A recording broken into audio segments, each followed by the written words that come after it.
세월이 각박해지며 일어나는 모순점은 사람과 사람 사이의 믿음과 정을 자신이 기를 수 있는 동물에게 전가하여 대신 위안을 삼는다는 점이었습니다. 암과 생각, 지식이 늘어나는 생명체의 속성상 독립적이고 주관적인 자아와 생각을 가진 개체는 자신만의 길과 방향성을 추구하는 경향성이 뚜렷하여서 그러한 길을 걸어가는 와중에 방해가 된다 생각되는 인지를 하게 되면 사람의 정을 쉽게 버리고 이익을 위한 선택과 판단을 하는 경우가 비일비재합니다. 지금은 이러한 사람의 단편적인 추구함의 가치가 지극히 중한 시기에 들어섰습니다. 더 많이 가지고 더 많이 추구하며 더 많은 누림을 얻고자 하기 위해 그러한 마음을 쓰는 사람들이 기하급수적으로 늘어날 수밖에 없는 환경과 체계가 구축되어 온전히 신뢰를 지키기 어려운 지경에 도달하였고 이제 사람과 사람을 믿을 수 없는 지경에 이르는 것입니다. 개와 고양이를 자신의 부모보다 더 애지중지하는 사람들의 모습을 보면 의구심이 드는 것이 사실입니다.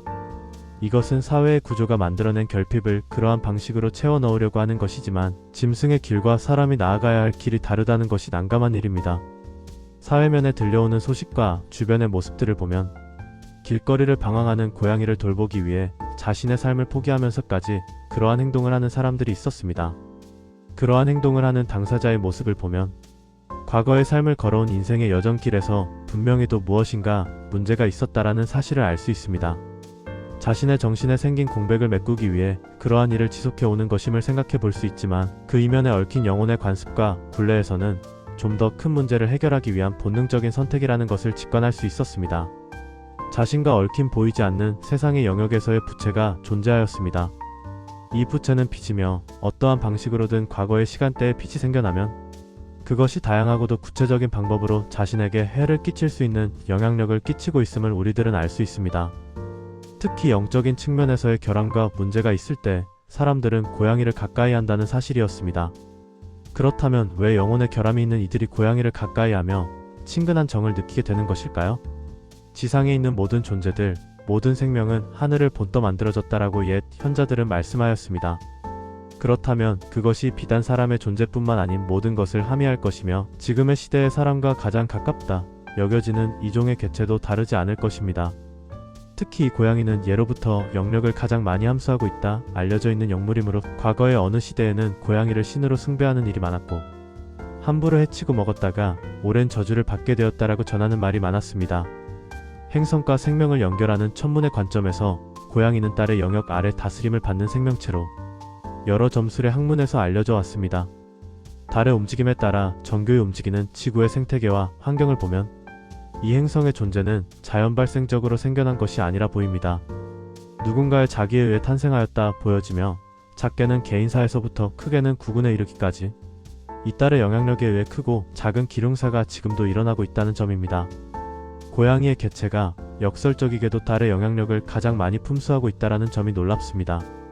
그래서 대체적으로 고양이를 가까이 하는 이들 가운데에서 영적인 감수성과 능력이 뛰어난 이들이 많은 것도 직간접적으로 그러한 영향력이 행사되었다라는 점이 아닐까라는 의구심이 드는 것도 사실입니다.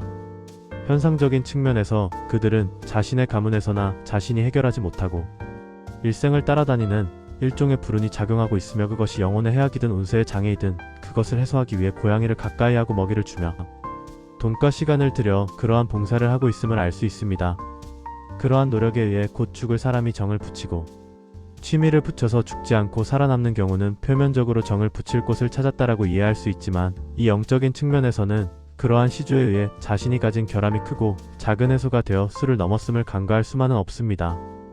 언젠가부터 그것을 인지하게 되었을 때 악몽이나 귀신의 횡포를 당한다 토로하는 어려운 상황에 놓여진 이들에게 그것을 해소하기 위해 돈을 들여 무당이나 법사에게 제사를 지내려 할 때 말을 한 적이 있었습니다. 처지가 어려운데 빚을 내서 무엇을 한다는 게 말이 되느냐. 성급히 결정하지 말고 매일 같은 날 같은 시간 밤에 고양이가 잘 먹을 만한 맛있는 음식을 준비하여 그들이 몰리는 길거리에 뿌리며 배기를 채워보라 하였습니다. 신기하게도 그것을 오랫동안 지킨 이들이 겪은 경험은 장애가 줄어드는 징조였습니다. 밤마다 이어져 오는 이유를 알 수 없는 악몽과 불길한 징조, 그리고 이상할 정도로 방해가 있었던 사업이 그러한 행동 하나를 오랫동안 지킴으로써 해소의 출구 하나가 열렸다는 사실입니다. 그러한 일들을 보면 사람이나 짐승이나 자신을 잘 대해주고 뭐라도 주는 이들에게 호의를 베푸는 것은 똑같다 싶습니다. 그것이 그러한 이들의 직접적인 가품이 아니더라도 그와 얽혀있는 또 다른 이계의 영역에서 반드시 손을 쓰는 것을 보면 자신의 사사로운 삶의 길을 펼치기 위해서라도 왜 남모르게 덕을 잘 써야 하는지에 대한 이유 중 한 가지를 그러한 현상을 통해 동기를 찾을 수 있다 보여집니다.